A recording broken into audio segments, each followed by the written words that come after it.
सर्वप्रथम देवाधिदेव ज्ञानपुत्र शरण भगवान महावीर स्वामी जी के पावन चरणारविंदों में मेरा शत शत वंदन अभिनंदन। परम पूज्य प्रमादरणीय प्रातः स्मरणीय पूज्य गुणी मैया के चरणारविंदों में मेरा शत शत वंदन अभिनंदन। धर्म प्रेमी बंधु माता एवं बहनों, मैं पूज्य गुणी मैया के समक्ष रहकर जो ज्ञान ग्रहण कर रही हूँ आप लोगों को सुनाने का प्रयास करती हूँ। कहते हैं एक बार गुरु नानक देव जी अपने शिष्य मंडली के साथ गांव से गांव शहर से शहर विचरण करते हुए जा रहे थे, क्योंकि संत तो क्या है, बहता पानी। कहते हैं कि संतों को, साधु संतों को बहता पानी क्यों कहा गया है? साधु संतों को बहता पानी किस लिए कहा गया है? कि जिस तरह से अगर पानी ठहर जाए, एक गड्ढे के अंदर पानी अगर खड़ा हो जाए तो वो कितने दिन तक साफ रहेगा? एक दिन, 2 दिन, फिर क्या हो जाएंगे उसके अंदर? कीड़े, मच्छर और गंदगी उसके अंदर पैदा होनी शुरू हो जाएगी। और इसी तरह से कहते हैं कि अगर संत एक जगह ही रहने लग जाए तो कोई उनका मित्र तो कोई उनका दुश्मन बन जाता है। क्योंकि जब एक नगरी के अंदर संत रहेंगे तो सारे ही लोग अच्छे नहीं होते कि वो सारे ही लोग संतों को अच्छा समझे। कई लोग समझते हैं ये तो बेले हैं, फ्री हैं, इनको कोई कामकाज तो है नहीं।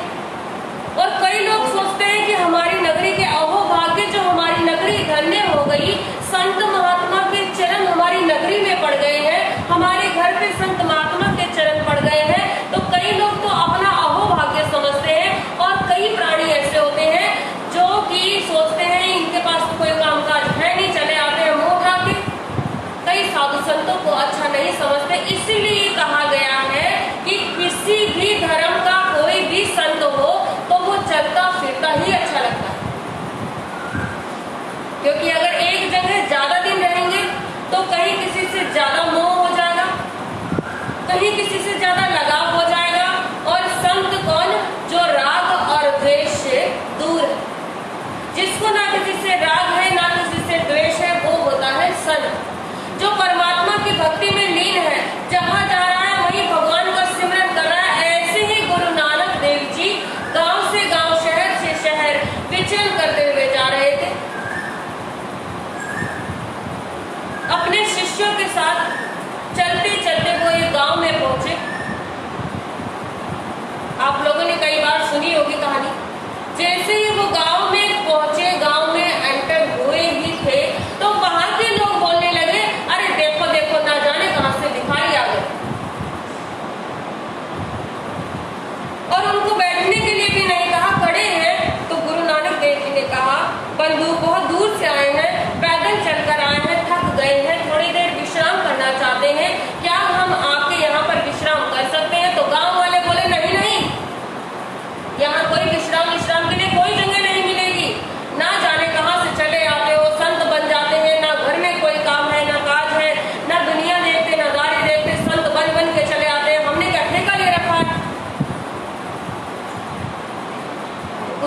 देव जी ने कोई बात, वो धीरे धीरे उस गांव से चलते चलते वो गांव जब वो पार कर रहे हैं तो गांव के लोगों की बातें सुन रहे हैं। गांव के लोग कह रहे हैं कोई काम नहीं है, कोई काज नहीं है, बड़े आए संत बनकर, अरे हम इनको खाना तो क्या, हम इनको पानी भी ना पूछे। वो उस गांव को पार कर रहे हैं और तरह तरह की बातें उनके कानों के अंदर आ रही है, लेकिन मन में कोई परेशानी नहीं, मन में कोई दिक्कत नहीं, मन के अंदर कोई क्रोध नहीं, शांत। वो गांव पार हुआ तो गुरु नानक देव जी गांव की ओर मुख करके खड़े हो गए और उन लोगों को आशीर्वाद दिया कि क्या रहो, बसे रहो। क्या आशीर्वाद दिया कि बसे रहो, इतना उन्होंने कहा और वो आगे की ओर चले। वो आगे की ओर चले, दूसरा गांव आया, दूसरे गांव की खेती उनको दिखाई दी। खेत के पार करते ही जो गांव था वो उन्होंने देखा। जैसे ही खेत में एक व्यक्ति ने देखा कि संत महात्मा आ रहे हैं, दौड़ता दौड़ता उनके पास आया और अपने जो कपड़ा उसके पास था उससे उनके चरण पोंछने लगा। अरे हमारी नगरी में कौन आ गए, संत आ गए, हमारी नगरी में भगवान आ गए, अरे हमारी नगरी में तो गुरुदेव आ गए, हमारी नगरी तो धन्य हो गई, आओ आओ महात्मा आओ, आओ पधारो मेरे घर चलो। गुरु नानक देव जी के चरणों को हाथ लगाया, सभी संतों के चरणों को उन्होंने हाथ लगाया, मस्तक लगाया और उनको विनती कर रहे हैं, प्रार्थना कर रहे हैं कि चलिए हमारी नगरी में चलिए, मेरे घर पर चलिए, कुछ भोजन लीजिए, कुछ पानी लीजिए। और धीरे धीरे जैसे जैसे वो आगे गांव के अंदर आ रहे हैं और लोग उनको देखते जा रहे हैं और लोग क्या हो रहे हैं, बड़े ही प्रसन्न हो रहे हैं, बड़े खुश हो रहे हैं कि हमारी नगरी में कौन आ गए, भगवान आ गए, संत आ गए। कहते हैं कि कलयुग के अंदर भगवान नहीं मिल सकते, भगवान के रूप में कौन मिलेंगे, साधु संत मिलेंगे। संतों के रूप में भगवान के दर्शन हो जाएंगे, क्योंकि इस कलयुग में भगवान का होना बहुत मुश्किल है। और गुरु नानक देव जी देख रहे हैं कैसे लीला है। एक तो वो गांव था, वहां उन लोगों ने 1 मिनट भी, 1 सेकंड भी रुकने नहीं दिया और ये गांव वाले कोई पानी लेकर आ रहा है, कोई फल लेकर आ रहा है, कोई खाना लेकर आ रहा है, कोई लस्सी लेकर आ रहा है, कोई दूध लेकर आ रहा है और सारे के सारे दौड़ भाग कर रहे हैं। आइए यहाँ बैठिए, जमीन साफ कर रहे हैं, अपने घरों के अंदर लेकर जा रहे हैं। इतनी आओ भगत उनकी हो रही है कि वो देखकर हैरान हो रहे हैं कि कैसी दुनिया। बिठाया उनको प्रेम से, गांव वाले ने उनको भोजन कराया, पानी पिलाया। तो गुरु नानक देव जी ने कहा कि बंधु अब हम आज्ञा चाहेंगे, क्योंकि साधु तो बहता पानी है, अब हम आगे बढ़ना चाहेंगे। तो उन्होंने कहा अरे नहीं महाराज, कैसी बात कर रहे हैं, बड़ी धन्य नगरी वो होती है जहाँ साधु संत आते हैं। अगर आप हमारी नगरी से चले जाएंगे तो हमारा मन बहुत दुखी होगा, क्योंकि इस संसार में कुछ नहीं रखा। साधु संत आते हैं तो ऐसा लगता है कि भगवान मिल गए, भगवान के दर्शन हो गए, तो हम आपको अभी जाने नहीं देंगे। गुरु नानक देव जी ने कहा कि बंधु ज्यादा दिन तो हम ठहर पाएंगे नहीं, हाँ 1 रात्रि हम रुक सकते हैं। 1 रात्रि वो उस गांव में रुके और पूरी रात गांव के लोग एक पैर पर सेवा के लिए खड़े रहे और गुरु नानक देव जी देख रहे हैं, शिष्य देख रहे हैं कि देखो कैसी दुनिया। अगले दिन जब सूर्योदय हुआ तो गुरु नानक देव जी ने फिर से कहा कि हम तो अब आगे चलने वाले हैं, हम तो अब आगे का रास्ता लेंगे। और जैसे ही वो धीरे धीरे कर आगे चल रहे हैं तो लोगों की आंखों में आंसू है, लोग रो रहे हैं कि आप हमारी नगरी में आए, 1 ही दिन रुके और हम तो ज्यादा आपका लाभ भी नहीं ले पाए, न सत्संग की वाणी सुन सके, लेकिन हमारे लिए इतना ही बहुत है कि हमारी नगरी में संतों का आना हो गया। जैसे ही वो गांव पार होने लगा तो गुरु नानक देव जी उन लोगों की तरफ मुड़कर देख रहे हैं तो लोगों की आंखों से आंसू बह रहे हैं। तो गुरु नानक देव जी ने हाथ ऊपर उठाया और उनको आशीर्वाद दिया कि उजड़ जाओ। क्या आशीर्वाद दिया? उजड़ जाओ। तो उनका एक शिष्य जिसको ये बात थोड़ी अटपटी लगी कि जिन्होंने हमें पूछा नहीं, जिन्होंने हमें खाने को नहीं बोला, पानी पीने के लिए नहीं पूछा, ना ही हमें बैठने के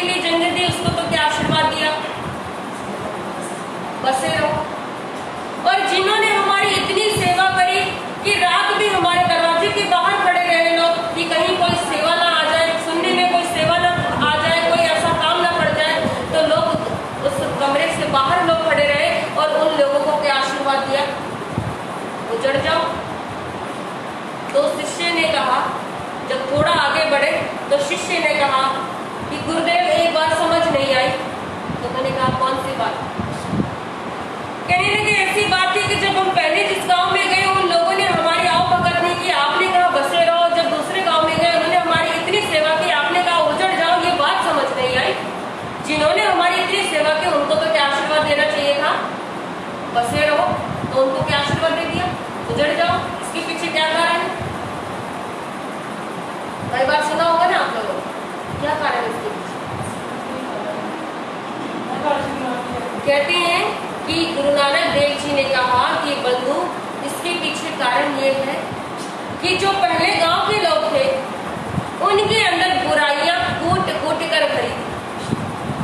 उनके अंदर इतनी बुराई थी कि हमारे यहाँ पर तो क्या है, अतिथि देवो भव, कि अगर कोई व्यक्ति भी हमारे घर पर आ जाए तो वो कौन है? देवता के समान है। और फिर उनकी नगरी में तो कौन आए थे? संत आए थे।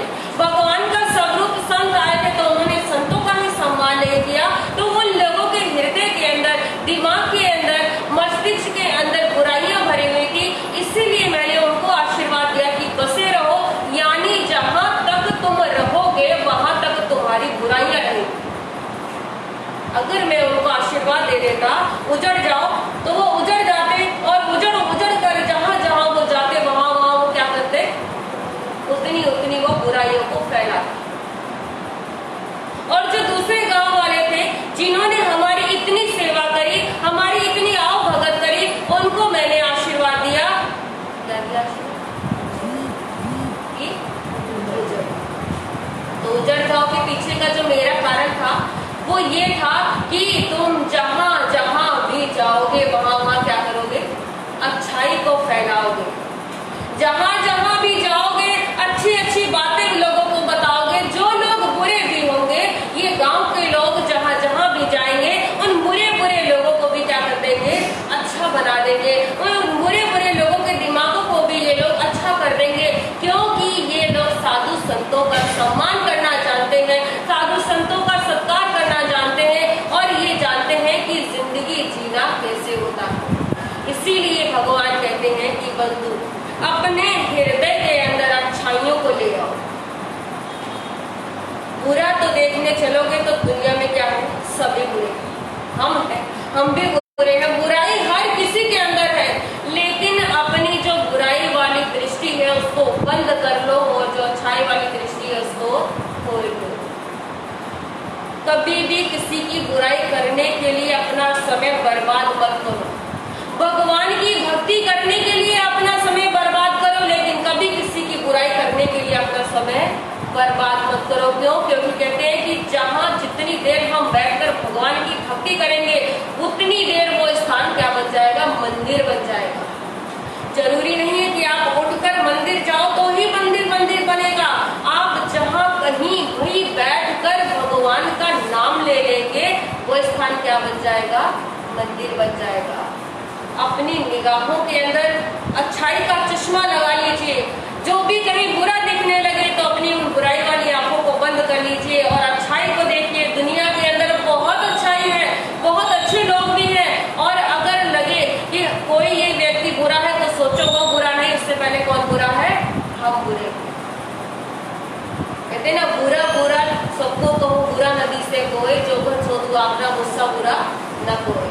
यानी सबको बुरा देखने चल रहे हैं, कोई बुरा नहीं है। बुरा कौन है? हम बुरे हैं, हम पापी हैं। तब भी तो इस कलयुग के अंदर भी क्या कर रहे हैं? जी रहे हैं।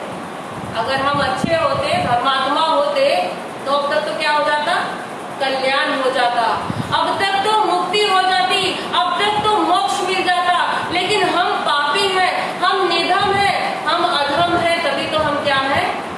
इस कलयुग के अंदर भटक रहे हैं, इस 84 के चक्कर में भटक रहे हैं। अपनी बुराई की निगाहों को बंद कर लीजिए, अच्छाई देखने लगिए। हर चीज में अच्छाई है, क्योंकि हर चीज जो भी है उसके अंदर बुराई देखेंगे तो हमारी निगाहें अच्छी हो जाएंगी, और हमारी निगाहें अच्छी हो जाएंगी तो हमारा व्यक्तित्व, हमारा व्यवहार वो बहुत अच्छा हो जाएगा। तो आते रहिए, सत्संग सुनते रहिए, सत्संग की बातों को अपने जीवन के अंदर उतारते रहिए। इन शब्दों के साथ जय वीर जय महान। जय जय राम श्री राम।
शत शत वंदन अभिनंदन। परम पूज्य परमानंद प्रातस्मरणीय मेरी आस्था के आयाम की भावना के भगवान परम पिता परमेश्वर महाराध्य गुरुदेव मम जीवन निर्मात्री संयोग जीवन के महामार्ग पर चलाने वाली नव जीवन प्रदान करने वाली मेरे जीवन नैया दिखे गया उच्च गुरु मैया की चरणारविंदों में असीम असीम आस्था के साथ वंदन नमन करने के पश्चात आज उपस्थित धर्म प्रेमी बंधुओं, माताओं तथा बहनों, अभी हम श्रवण कर रहे थे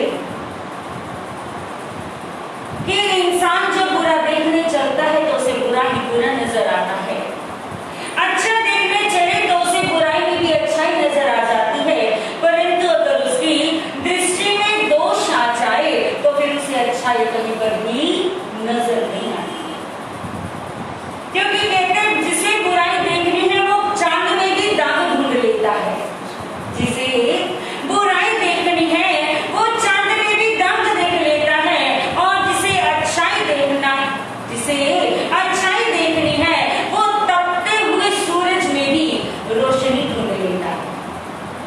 जैसे इस समय धूप चरम सीमा पर यानी तपा पड़ा है, एक व्यक्ति कहता है कि अरे मैं तो धूप से जल रहा हूं, और दूसरा व्यक्ति कहता है नहीं भाई ये धूप जो है, ये सूर्य जो है, ये तुझे जला नहीं रहा, ये तो हमारे पूरे देश को रोशन कर रहा है। इस समय वो सबको रोशन अपनी रोशनी से रोशन करके सबको अपने होने का एहसास दिला रहा है, और एक व्यक्ति कहता है मुझे जला रहा है। तो वही चीज जिसे बुराइयों को देखना है वो अच्छाई में भी बुराई को देख लेगा, और जिन्हें बुराई को देखना है वो बुराई में भी अच्छाई को खोज लेगा, यानी जरूरत है बस उसकी नजर के ऊपर। कहते हैं नजर बदलो तो नजारे बदल जाते हैं, नजर बदलो तो नजारे बदल जाते हैं। कहते सिर्फ बात है नजर बदलने की, क्योंकि जैसा हमारा नजरिया होगा हमें सामने वाला व्यक्ति भी वैसा ही प्रतीत होगा।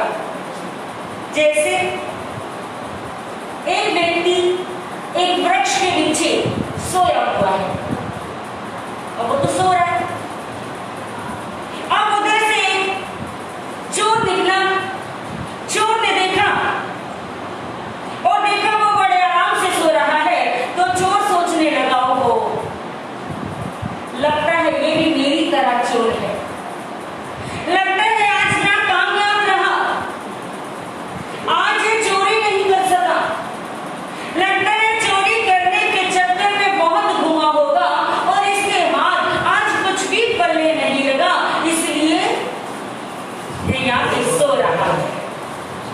यानी उसने उसे चोर समझ लिया, सामने वाले को जो पेड़ के नीचे सोया हुआ है उस चोर ने उस व्यक्ति को देखा और चोर समझ लिया, क्योंकि उसकी नजर में क्या है? चोर। यानी वो चोर अपने आप में चोर है, इसलिए उसका नजरिया भी उसके प्रति चोर वाला हो गया। एक वहां से रोगी निकला, यानी बीमार था जो, वो भी उधर से निकला, उसने भी देखा, अब देखा वो सोया पड़ा है, सोचने लगा ऐसा लगता है जैसे बीमार हो, लेकिन नजर बदल गई ना उसकी। वो कहने लगा ऐसा लगता है मानो बीमार हो, इसकी तबीयत खराब हो, और इस नाते कहीं ऐसा तो नहीं चक्कर वक्कर खाए और ये बेहोश हो गया, क्योंकि बेटा पड़ा है, हिल नहीं रहा, ऐसा लगता है बेहोश हो गया।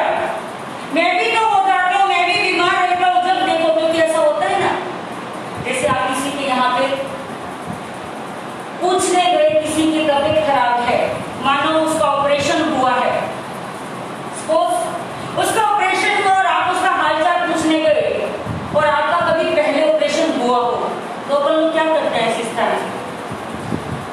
ऐसे स्थान पे जाते हैं, वो क्या करते हैं? मरीज का हालचाल पूछने जाते हैं और उसको बताना शुरू कर देते हैं। अच्छा ऑपरेशन हुआ है। अच्छा ऑपरेशन में तो ये हुआ होगा क्योंकि मैंने भी जब मेरा भी ऑपरेशन हुआ था तो ऐसा हुआ था, मेरे ऑपरेशन में भी ये घटना घटी थी। अरे डॉक्टर तो सच्ची बताऊं है किसी का हाल चाल ढंग से नहीं देखते। अब ये बताओ ठीक है, अब ये बताओ मजे की बात कि एक व्यक्ति हॉस्पिटल में बेड के ऊपर लेटा हुआ है, ऑक्सीजन उसके मुंह पे लगा हुआ है और हम उससे जाकर क्या पूछ रहे हैं? हम उससे जाकर क्या पूछते हैं? ठीक हो? कमाल की बात है। अगर वो ठीक है तो हॉस्पिटल में होगा तो ठीक, अगर ठीक है तो वो हॉस्पिटल में नहीं है, अगर हॉस्पिटल में तो इसका मतलब वो ठीक नहीं है। लेकिन आपने क्या पूछा फिर भी? बेटी अपन उसको क्या पूछते हैं? ठीक हो? भाई ठीक कहाँ है? ऑक्सीजन लगा है, लंबा पया है, हार्ट पे मशीन उसके चल रही है, यानी सारे काम उसके हो रहे हैं। उठा उससे नहीं जा रहा, बैठा उससे नहीं जा रहा, बोल हो नहीं पा रहा, सांस लेने में परेशानी है और फिर हम बड़े प्यार से पूछ रहे हैं ठीक हो? कमाल ठीक है तो हॉस्पिटल नहीं, और अगर हॉस्पिटल है तो ठीक नहीं। लेकिन कहते हैं मैडम जी क्या पूछे, क्या पूछे? बीमार है, ये तो हमें पता ही बीमार है। तो फिर जब ये पता है बीमार है तो फिर ये पूछना क्यों ठीक हो? यानी जब हमें मालूम है वो बीमार है और बीमारी के कारण आया है, कहते हैं अगर मैरिज जिसके सामने कहीं बीमार है तो वो और ज्यादा ढीला हो जाएगा। ये कहो कि आप उससे ठीक पूछ के अपना दर्द बताना शुरू करना है, उसको ठीक पूछ के उसका हाल चाल पूछ के ठीक है खाया जा रहा है पिया जा रहा है, वो कहे नहीं मैं ढंग से बोल नहीं पा रहा। हाँ बात तो सही है। वैसे जब मेरा ऑपरेशन हुआ था ना तो मैं तो ढंग से नहीं बोल पाती थी या बोल पाता था। मेरे तो ये हालत थी, जो तू तो फिर भी सही से लेटा है या लेटी है, मेरी तो इतनी बुरी हालत थी, ऐसी मेरी गति बिगड़ी हुई थी, ऐसे डॉक्टर ने मेरा हाल बिगाड़ा हुआ था, तू तो फिर भी सांस ले रहा है। मेरे से तो नहीं किया जाता था। कान पकड़ूं, कानों को हाथ लगाऊं, भगवान ऑपरेशन किसी का ना कराए। लेकिन चल कोई बात नहीं, वैसे घबराने की कोई बात नहीं है, ऑपरेशन ही है। यानी एक तरफ हम कहते हैं भगवान कानों को हाथ लगाओ, ऑपरेशन किसी का ना हो, और फिर क्या कहते हैं ऑपरेशन चल कोई बात नहीं, हो गया बीमारी कट गई तू ठीक हो जाएगी। लेकिन एक बात है, ये वाला ऑपरेशन करा लो तो गैस बननी शुरू हो जाती, ये ऑपरेशन हो जाए तो खाया पिया नहीं जाता। चल खैर कोई बात नहीं, तेरा ऑपरेशन हुआ ठीक रही हो, यानी तेरा ऑपरेशन हुआ लेकिन मेरे से तो आज भी खाया नहीं जाता, मेरे से तो आज भी ढंग से मैं खा नहीं पाती, आज भी ढंग से बैठ नहीं पाती। लेकिन चल कोई बात नहीं, ऑपरेशन हुआ कोई बड़ी बात नहीं, ठीक हो जाएगी, मैं नहीं होगी, लेकिन मेरे से आज भी उठा नहीं जाता।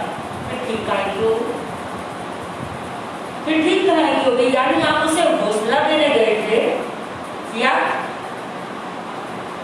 अपना दुख उसको व्यक्त करने गए थे? अपने हौसले, यानी उसे कहा तो हमें हौसला देना था, कहा तो उसे हमें ये कहना था कि बीमारी कुछ नहीं होती, तुम बड़े मजबूत हो और तुम बड़े स्ट्रॉन्ग हो, ये बीमारी आई और चली जाएगी, लेकिन तुमने हिम्मत नहीं हारी। क्या फर्क पड़ता है? शरीर है, शरीर रोगों का घर है, शरीर में एक रोग आता है एक रोग जाता है, कोई दिक्कत मत मानना, ये तो आनी और जानी है। लेकिन साथ में जब तक अपनी कहानी ना सुना दें तब तक दिल को सुकून नहीं मिलता, तब तक दिल को चैन नहीं मिलता, तब तक दिल को ठंडक नहीं पड़ती। और उसके बाद मजे की बात देखो, मैं इस चीज के बड़े खिलाफ हूं, लेकिन हमारे समाज इस चीज के साथ बहुत है। मैं इस चीज के लिए पूरे खिलाफ हूं। यानी एक चीज सोचो, एक व्यक्ति हॉस्पिटल में पड़ा है, बीमार है, और ऊपर से उसे मिलने जाते हो, मिलने जाएंगे तो क्या चाय पानी पिलाओ, नमकीन बिस्कुट खिलाओ, और अगर गलती से सामने वाला ज्यादा बीमार है, उसके बच्चे ने या उसके पति ने या उसकी पत्नी ने या अन्य किसी ने भी, आप गए, आपको चाय पानी नहीं पूछा, आपको नमकीन बिस्कुट नहीं खिलाए, आपको पानी भी वो पूछ नहीं पाया, उसके बाद आप लोग क्या करते हैं? क्या करते हैं हम लोग बताओ जी? उनमें तो अक्ल नाम की चीज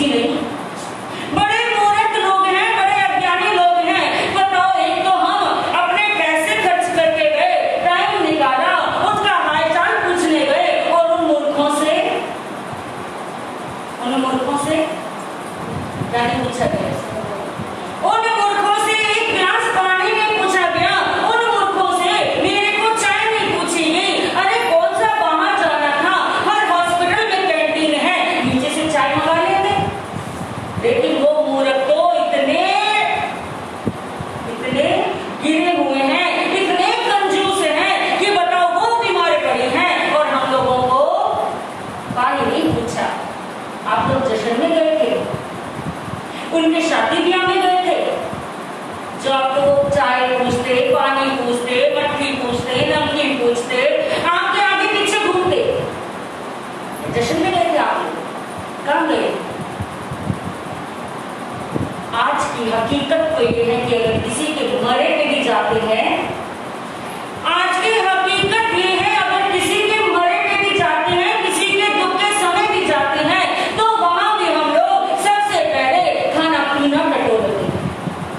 दुख की बात है कि सबसे पहले हम खाना पीना टटोलते हैं, खाने पीने की जगह ढूंढते हैं कि अरे मर गया इसलिए तो मर गया, लेकिन हमें तो खाना है। और कईयों को देखते हैं, पहले का उस समय था कि अगर किसी के घर में मृत्यु हो जाए तो पता चल जाया करता था, उनके घर में चूल्हा चौका नहीं जलता था। और आज तो अगर किसी के भोग पे जाना पड़ जाए तो भी फेशियल करा के जाए, रिश्तेदार मिलेंगे, हमें भोग पे जाना है लेकिन आईब्रो बनवा के जाने में, क्योंकि भोग पे जाना है। भाई मेरी आईब्रो बेकार ना हो गई हो, भाई यहाँ पे तो बड़े बाल बाल से दिख रहे हैं, मुझे तो ये सब साफ करा के जाना है, क्योंकि अगर वहां लोग मिलेंगे तो क्या कहेंगे, है फलाने की बहू ऐसी होगी, तू है फलाने की बहू, तेरा ये हाल है। यानी कपड़े भी अच्छे खासे नहीं बनवाएंगे, यानी भोग पे जा रहे हो आप किसी के शगुन में नहीं जा रहे, आप किसी की खुशी में नहीं जा रहे, यानी भोग पे जाते तो भी अपने बालों का हेयर स्टाइल बना के जा रहे हैं। चलो मुझे भी तो सिर्फ रखना है बाहर तो, और रोते कितनी देर पास गए, एक बारी किया और उसके बाद पीछे बैठे, अच्छा ये हो गया, अरे चल छोड़ ना, मुझे क्या लेना देना, मुझे तो आना पड़ गया था, वो मेरे पति के यूं थे या मेरे भाई का यूं था या मेरी पत्नी के यूं थे, आना पड़ गया, झंझट इतने हैं, काम काज छोड़ना पड़ा है, तब जाके आ रहे हैं। उसके सामने जाती, नहीं जी कोई बात नहीं, हौसला रखो, कोई बात नहीं, हौसला रखो, और पीछे जाती अच्छा है, चल बढ़िया हो गया, मर आ गया, ठीक है, क्या चाहते हैं अपना, सबने मरना है, ये मर गया, कौन सा नेक काम कर गया, अच्छा हो जाए तो। यानी कहते इंसान की तारीफें सुननी हो, अगर किसी इंसान को तारीफ सुननी हो तो शमशान घाट में चला जाए। अगर किसी इंसान को अपनी तारीफ सुननी है, अपने के लोगों के दिलों में प्यार देखना है, अपने के लोगों के दिलों में दिखावटी आंसू देखने हैं आंखों में, तो शमशान घाट पहुंच जाओ, वहां को कोई कहता नहीं मिलेगा ये मूर्ख है, नालायक है, मर गया अच्छा हुआ, वहां जाने वाला हर कोई ये कहेगा अच्छा इंसान था। उस मूर्ख घाट से बाहर निकलते ही लोग अपने आप में लग जाते हैं, यानी जब तक शमशान घाट में थे तब तक तारीफों के पुल थे, और जब वो इंसान जिंदा था उसने अच्छाइयां दिखी, उसके अंदर कभी अच्छे गुण नजर आए? क्या उसके अंदर कोई भी गुण नहीं था? क्या उसके अंदर कोई भी अच्छाई नहीं थी? क्या वो इतना बुरा इंसान था कि वो अपनी जिंदगी में कभी कोई अच्छा नहीं कर सका? क्या वो कभी किसी का भला नहीं कर सका? क्या उसने सदा लोगों के दिल दुखाए हैं? क्या उसने सदा लोगों के पैसे मारे हैं? क्या उसने सदा लोगों को नुकसान पहुंचाया?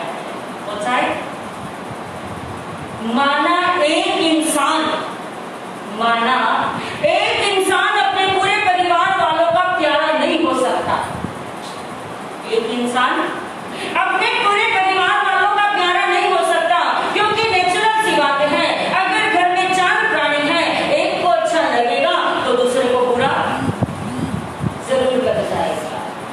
अब बर्तन सास भी मांजती है, बहू भी मांजती है, बर्तन बर्तन ही है, लेकिन सास थोड़ा सा सरफ लेके पतीले में घोलती है और उसके बीच में वो गिलास को मांज लेती है, कटोरी मांज लेती है, और वही बहू सरफ लगाती है, एक एक गिलास को मांजती है। लड़ाई किस चीज की? लड़ाई किस चीज की? तेरे को बर्तन मांजने नहीं आते? ये सरफ ज्यादा लगा दिया, मैं तो ऐसे करती हूँ, तू ऐसे क्यों करती है? यानी जब एक परिवार को एक बंदा सबको खुश नहीं रख सकता, तो फिर वो इतनी बड़ी दुनिया को कैसे खुश रख सकता? एक बंदा जब अपने परिवार में सबके चेहरे पे मुस्कान नहीं ला सकता, तो सोचिए इतनी बड़ी दुनिया को वो कैसे मुस्कान, अपने सारे रिश्तेदारों को कैसे खुश रख सकता है? लेकिन कहते सच का कहा है कि अगर तारीखें सुननी है, शमशान जाना होगा, चार कंधों पे चढ़ के जाना होगा। यहाँ अगर गिर जाए तो कोई उठाने वाला नहीं, अगर जिंदा है और वो जमीन पे गिर जाए तो कोई उठाने वाला नहीं, वो अगर भूख से तड़प रहा हो कोई उससे पूछने वाला नहीं, अगर वो दर दर भटक रहा हो उसके दर दर भटकन को खत्म करने वाला नहीं। लेकिन अगर वो व्यक्ति मर जाता है, लोग दिखावे के लिए उसका अमीर भाई भी आता है और दहाड़े मार के रोता है। यानी जब वो रो रहा था, जब वो तड़प रहा था, जब वो हाथ फैला रहा था, जब भाई को होश नहीं आया, जब वो सड़क पे बैठ के भीख मांगने की नौबत में खड़ा था, तब भाई को नजर नहीं आया। लेकिन जैसे वो मर गया, उसका अमीर भाई भी सामने आ गया, रो रहा है, चिल्ला रहा है। और देखो उसकी शराफत, देखो उसकी महानता, कि कहाँ उसे कोई पूछता नहीं था और आज वो पूरी शान से कंधों पे चढ़ के मजे से जा रहा है। और लोग उसकी तारीफों के पुल बांध रहे हैं, लोग उसके लिए दुशाने ला रहे हैं, लोग उसके लिए तौलिए ला रहे हैं, लोग उसके सामने पैसे चढ़ा रहे हैं। अरे मूर्ख इंसानों, अगर ये काम पहले कर दिया होता, अगर ये काम पहले कर दिया होता, उसे पैसे से मदद कर दी होती, मैं तो कहती हूँ हमारे समाज को सुधरना होगा, हमारे समाज को अपनी सोच बदलनी होगी। कहते जिसका घर भरा है उसको भरने बड़े प्यार से चले जाते हैं। जो बाप अपनी बेटी की शादी कर रहा है तो वो आपके लिए, आपके ऊपर नहीं कर रहा। जो बाप अपनी बेटी की शादी कर रहा है वो आपके लिए मोहताज नहीं है कि आप आओगे शगन दोगे तो वो अपनी बेटी की शादी करेगा। लेकिन एक जो हॉस्पिटल में है, अगर ये रिवाज बदल जाए कि जो शगन आप पाने जाते हैं वो शादियों की बजाय जहाँ बीमार हैं, जरूरतमंद हैं, आप उनसे मिलने जाए और वहां शगन दे के आए, वो पैसा उसके काम आएगा। और शादियों में तो लिफाफे देखते हैं, वो अच्छा ये लिफाफा उसका बस 100 रुपए, 100 रुपए दे दिए, कमाल है, हद हो गई। जब उसके यहाँ शादी थी मैंने 1100 रुपए दिए थे और उसने तो सिर्फ 100 रुपए डाले। यानी वहां पे आप उसकी नजरों में आप गिर भी जाओगे। वो आपको अगली बार बुलाने के लिए सोचेगा कि ना बुलाओ, उसने कौन सा ज्यादा देने हैं, ये तो मैं पूरक था, उसकी शादी में मैंने इतना शगन दिया। परंतु अगर आप किसी बीमार के जा रहे हैं, अपने बीमार मित्र के जा रहे हैं, रिश्तेदार के जा रहे हैं, वहां आप अगर उसे 100 रुपए भी शगन देते हैं तो उसके लिए वो 100 रुपए भी लाख रुपए के बराबर है। तो कहते बदल दीजिए अपने रिवाजों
नजर बंदा एक था और नजर चार थी।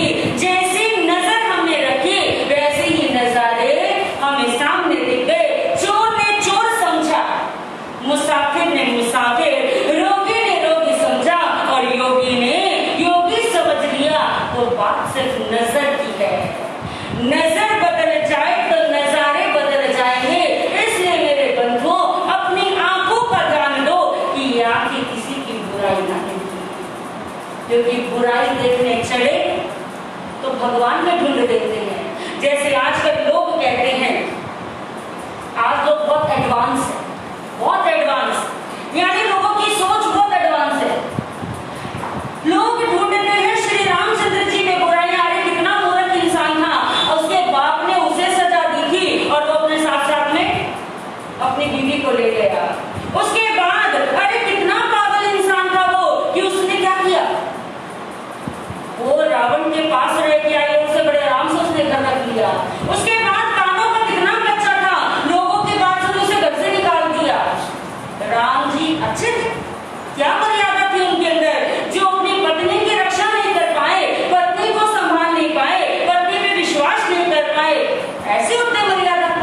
अगर ऐसे मर्यादा पुरुषोत्तम होने लगे तो हम सारे बन जाएंगे। लेकिन लोगों की सोच क्यों नहीं, श्री रामचंद्र जी ने भी अब गुण ढूंढ लिए और ढूंढने वाले ये कहते हैं कि कंस तो पागल था, जब उसे पहले ही बता दिया गया था कि तेरी बहन के बच्चे, तेरी बहन का 8वां पुत्र तेरा क्या होगा, वध करने वाला होगा। तेरी बहन का बेटा तेरी मौत का कारण होगा। पागल था वो, शादी कर दी, शादी नहीं करता, शादी नहीं करता, संतान नहीं होती, संतान नहीं होता तो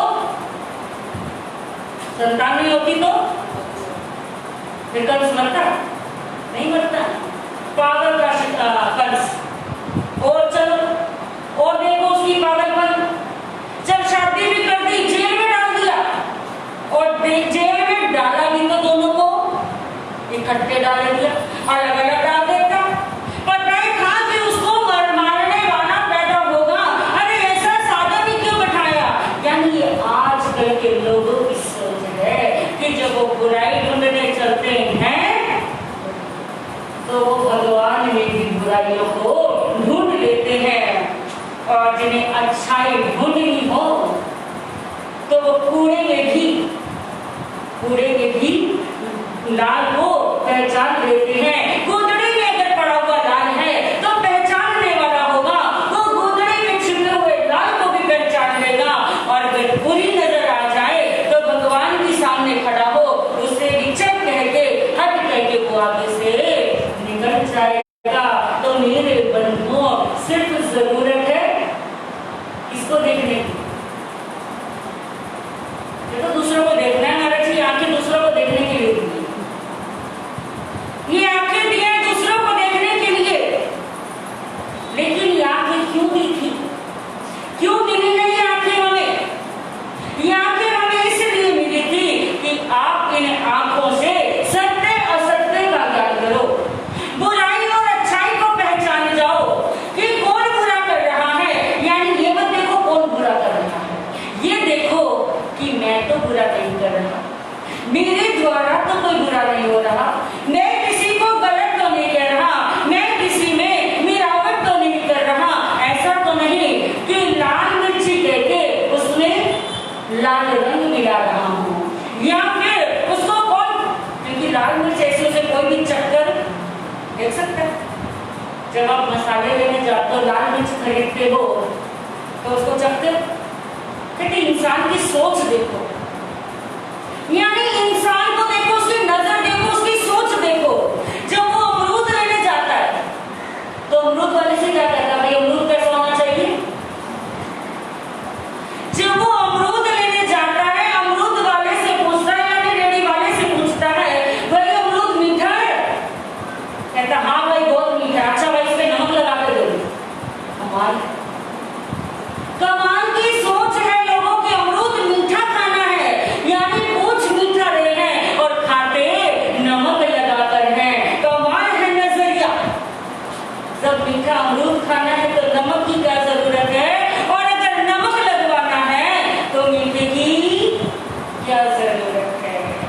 इंसान महान है, इतना इंसान, अगर जिस इंसान ने अपने आप की पहचान कर ली तो जान लेना असल में वो इंसान है। लेकिन वो इंसान नहीं कि लेकिन सिर्फ चक्कर दंड देखती रहती है। उसके घर में क्या हो गया, उसके घर में क्या हो गया, उसने क्या पहना, उसने क्या देखा, वो कहाँ गई, कहाँ उठी। क्योंकि मैंने बहुत बहनों को ऐसा देखा, उन्हें अपने घर की खबर नहीं होती कि उनके घर में चूल्हा जल रहा है या नहीं जल रहा। उन्हें अपने घर की पता नहीं होती उनके बच्चे पढ़ रहे हैं नहीं पढ़ रहे। उन्हें अपने घर की खबर नहीं होती उनके बच्चे नशा कर रहे हैं नहीं कर रहे। लेकिन उन्हें पूरे गांव की खबर होती है। अरे आजकल बच्चों को क्या कहें, वो जिनके घर में उन्हें ये पता नहीं उनके बच्चे नशे करते हैं, वो बाहर बैठकर दूसरे के बच्चों को क्या कहते दिखते हैं। अरे वो फलाने का छोरा यूं कर रहा, फलाने की छोरी वहां भागी, फलाने की बहू ने यूं कर दिया, फलाने की बहू के यूं हो गया, फलाने के यूं, फलाने के यूं। अरे फलाने क्या वो आपके घर से कुछ मांग के ले गए हैं? बुरा हुआ तो वो जाने, अच्छा हुआ तो वो जाने। आपको टेंशन लेने की क्या जरूरत है? महाराज जी, अगर हम टेंशन नहीं ले रहे तो फिर हम ये टेंशन ले लेंगे, आप टेंशन क्यों? यानी आज हम इंसान ऐसे हैं कि अगर हमें अपने घर की कोई टेंशन नहीं, हमारे घर में सब बढ़िया है, खुशहाल है, तो हमें किस चीज की टेंशन है? अपने आस पड़ोस की। अगर आस पड़ोस से भी टेंशन नहीं मिल रही तो कहां से टेंशन लेते हैं? रिश्तेदारों को फोन करते हैं। अगर वहां से भी टेंशन नहीं मिल रही तो ये टेंशन लेते हैं, हाय किसी के घर में झगड़ा क्यों नहीं हुआ, हाय किसी के बच्चे उल्टा सीधा क्यों नहीं बोल रहे। ओहो, कोई तो आ जाए ऐसा जो मुझे ये बता दे, कोई तो ऐसा आ जाए जो मुझे ये बता दे कि उसके यहाँ यूं हुआ है। भाई कोई बता दे। और अगर किसी ने बता दिया तो मजा सा आ गया, अब चैन पड़ी मेरे दिल को, पेट में आराम आ गया, अखाड़ा बन गया था। इतनी बुरी तरह से अखाड़ा आ गया था कि मैं तो समझ ही नहीं पा रही थी कि मेरे को ये दर्द क्यों हो रहा है। क्योंकि मुझे पता नहीं चल रहा था फलाने के घर में, अगर मान लो खुदा ना खास्ता वो फलाने वाली को, जिनको दूसरों की ज्यादा टेंशन है और उन्हें अपने पीहर जाना पड़ जाए या अपने किसी रिश्तेदार के जाना पड़ जाए और गांव की खबर ना मिल पाए, 2 दिन तो पीहर में दिन लग जाएगा, तीसरे दिन कहाँ की याद आएगी? क्या याद आएगी? तीसरे दिन अपने ससुराल की याद आ जाएगी। बुढ़ी अम्मा अपने घर आई और आते ही या तो अपनी बहू से बोलेगी नहीं थी और या अपनी बहू को, बेटी आई हो, बैठ जा, ठीक है तू। तो भी सोचा सासू को क्या हो गया, वैसे जब घर में रह रही थी तब तो मेरे को झूठ मारे थे और आज 2 दिन अपने पीहर के अरे आई है बेटी कमाल। चलो जी कोई बात नहीं, हो गया बेटी और बेटी ठीक ठाक, बाल बच्चे ठीक है, वो क्या हाँ माँ सब ठीक है। अच्छा यूं बता, उसके घर में तो रोज पंगा होया मेरे पीछे से, सही रहे कि पंगा हुआ? अगर वो कहते नहीं अम्मा ठीक थे सारे, कुछ नहीं हुआ, पूछना ही बेकार है तेरे से, तो तू तो कुछ बताती नहीं, तेरे से तो पूछना ही बेकार है, चल यहाँ से भाग यहाँ से, कोई काम की नहीं तू तो मार। अब वो नहीं हुआ तो तुम्हें टेंशन, पंगा क्यों नहीं हुआ, और पंगा हो गया तो ये टेंशन की हुआ क्यों? कमाल की बात है, सोच बदल लीजिए, नजर बदल लीजिए, अपनी टेंशन ले लीजिए कि हमें अपने जीवन को सुधारना है, हमें अपने जीवन को सही रास्ते पर लेकर आना है, अपने जीवन का कल्याण करना है। और जब अपने जीवन का कल्याण करने के लिए हम बढ़ चलेंगे तो हमारे जीवन का कल्याण हो जाएगा। नहीं तो जो गुरु है वो अपने शिष्य से खुश होकर अपने शिष्य को कुछ दे दे और शिष्य उसको किस प्रकार से उपयोग करे वो हम सुनेंगे कल क्या होता है।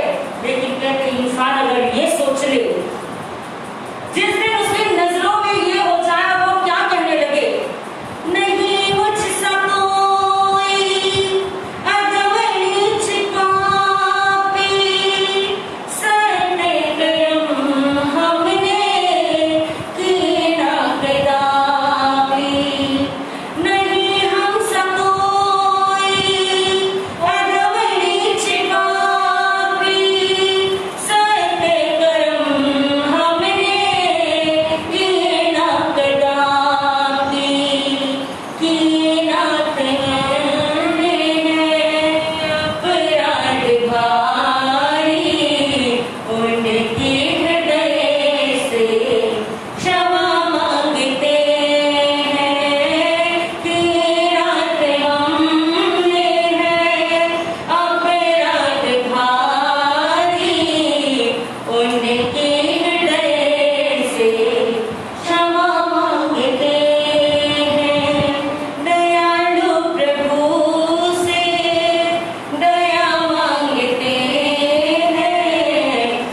जाएगी। कहाँ आत्मा का उत्थान होना था, कहाँ पतन हो जाएगा। अपने जीवन को संभालिए, जानिए कि हमें बुरा नहीं देखना है। इन शब्दों के साथ जय वीर जय महावीर। नमो वैकुंठाय नमो सिद्धाय नमो आयर्याय नमो वज्राय नमो लोयसाहुनम ऐसो पंच नमोकाय सो पावपनाशनो मंगलम सवेसी पढ़ो वै मंगलम। गुरु जी की आज्ञा से श्री चतारी मंगलम हरिहंता मंगलम सिद्धा मंगलम साधु मंगलम केवली पणत्तो धम्म मंगलम। चतारी लघुत्तमा हरिहंता लघुत्तमा सिद्धा लघुत्तमा साधु लघुत्तमा केवली पणत्तो धम्म लघुत्तमा। चतारी शरणं पवज्जामि हन्ते शरणं पवज्जामि सिद्धे शरणं पवज्जामि साधु शरणं पवज्जामि केवली पणत्तं धम्मं शरणं पवज्जामि। पहला